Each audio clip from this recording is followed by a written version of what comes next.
Hoje, a unidade nacional, que é dita, é apenas uma camuflagem. É apenas mais ou menos aquilo que a sua colega estava a fazer aqui comigo quando eu cheguei. Estava a pôr uma pequena maquilhagem. Essa palavra de unidade nacional é uma maquilhagem. Não tem significado absolutamente nenhum. Porque a unidade nacional, ela foi definida no primeiro congresso que a Frelimo teve nas Matas, o primeiro congresso em que Eduardo Mondlane foi eleito presidente da Frelimo. E ela foi definido como unidade, foi o tal chamado Congresso da Unidade. Foi o Congresso da Unidade por quê? Porque havia divisão de vários movimentos nacionalistas que tinham especificidades. Eram movimentos que tinham a base tribal, base regional, e aquele congresso foi exatamente para fazer agregar as várias diferenças no objetivo comum, que era a de libertação nacional. Nessa altura, a unidade nacional tinha um sentido, tinha um objetivo concreto, que era um objetivo de unificação das várias frentes, das várias diferenças étnicas regionais, para um objetivo da libertação nacional. Hoje, quando se fala da unidade nacional, mas está a falar exatamente o quê? Não se define, eu desafio aqui em direto a esta intelectualidade seguidista e mercenária do regime, que me venha dizer quais são os fundamentos hoje da unidade nacional. Ninguém vai me dizer isso. Hoje a unidade nacional não tem absolutamente nenhum sustento ideológico nem doutrinário. Quer dizer, não se fala de unidade nacional, mas está oco. A unidade nacional significa o quê? Está oco. Não há absolutamente nada. Portanto, ela surgiu na década de 60, tinha objetivos concretos quando eu estava na luta armada, de lá para cá a unidade nacional perdeu-se por absoluto. Porque uma das pessoas que está a fazer estudos sobre a unidade nacional é o Carlton Cadeado.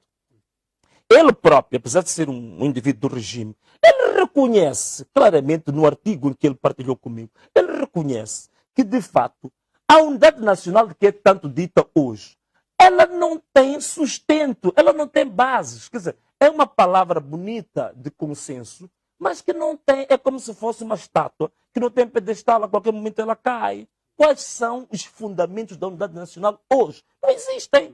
Não existe. Não é por acaso que hoje alguns históricos ainda do Partido Frelimo aparecem a fazer afirmações até certo ponto surpreendentes em relação à unidade nacional. Ouviste os pronunciamentos do Neia, por exemplo. O Neia, quando fala dos macuas, fala... Quer dizer, tu entendes que mesmo aqueles que estiveram na primeira linha, num congresso da Frelimo, o primeiro congresso, eles próprios hoje são os primeiros a fazerem pronunciamentos que até são mais, se me permitir o termo, de desunidade nacional do que unidade nacional. Significa que a unidade nacional hoje não tem fundamento ideológico, não tem fundamento doutrinário, não tem absolutamente... É uma coisa oca. Eles não conseguem sustentar isso. E é por isso mesmo que ser uma coisa oca, que não tem nenhum fundamento, não tem nenhum objetivos estratégicos, não tem nenhuma solidez, fala da unidade nacional, mas as ações que são tomadas são exatamente tribalistas. Olha bem para os históricos da Frelimo. Hoje em dia, são os maiores tribalistas que o país tem.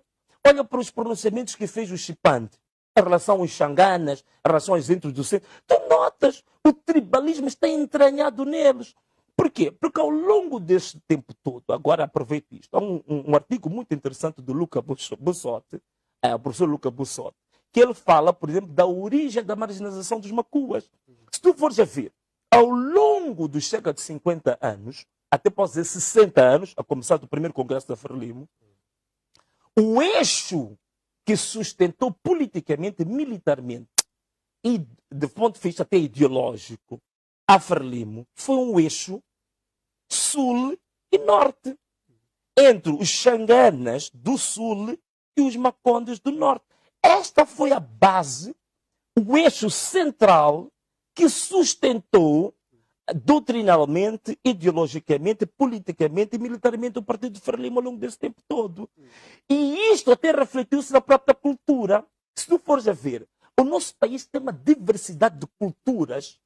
Quais são as culturas que foram assumidas do ponto de vista nacional como se fosse o cartão postal cultural de Moçambique? Se vais a ver, na Zona Sul, tens Macoael, Marrabenta, tens o Xigubo, que algumas tens, por exemplo, as Timbilas de Zavala, que até passaram para patrimônio nacional e internacional imaterial. E depois tu atravessas o eixo, vais a Cabo Delgado, tens a cultura quê? Mapico, não é? Tens a cultura Maconde, tens a escultura Maconde, e tu andas um pouco à volta disto. Até do ponto de vista cultural, nós fomos condicionados culturalmente em função de um eixo político, de uma aliança política entre o Sul e o Norte de Moçambique. E é essa aliança que sempre dominou o cenário político cultural em Moçambique. Na questão da unidade nacional. Não é por acaso que o próprio Nihia rebela-se, o próprio Chipande também vem a falar disto. Porque nós nunca tivemos, efetivamente, em Moçambique uma unidade nacional. Nunca tivemos. E muito menos hoje.